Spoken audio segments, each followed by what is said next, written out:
Ayan, for today's video mga ka-landscape, ayan, nagluluto po tayo ng gatang papaya. Ang sahog niya ay sardinas lang. Pangmasa lang po yan.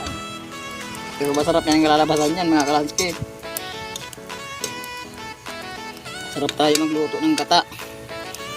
Ayan, bali mga ka-landscape, lutuin muna natin yung papaya kasi may panghalo pa tayo dyan na malunggay. Ayan, sige po mga ka-landscape, bali palalamputin muna natin itong papaya. Maya maya ilagay na po natin yung malunggay. Ayan, sige po mga ka-landscape.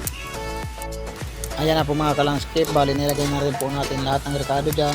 Yung mga ingredients po niya, andyan na rin po lahat. Ayan, bali po pinakalambot-lambot na lang po natin yung papaya kasi mamaya after po niyan malambot yung papaya, ilalagay ko na po yung malunggay kasi may halo po yan na malunggay. Ayan, sige po mga ka-landscape kasi palambutin muna natin yung papaya. Ayan, sige po mga ka-landscape, babay po muna. Ayan na po mga ka-landscape, nilagay na po natin yung malunggay kasi yung papaya medyo malambot na po siya.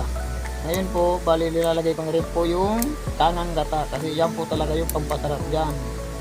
Kasi ang lasa po niyan, bali manamis-namis na maalat.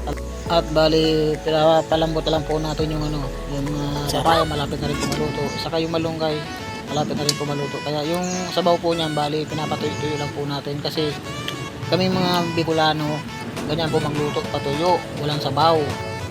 Ayan na po mga ka-landscape, wala na po siyang sabaw, tuyo na po siya. Ayan, napakasarap po ng luto na yan. Ayan, sige po mga ka-landscape, maraming salamat po sa inyo.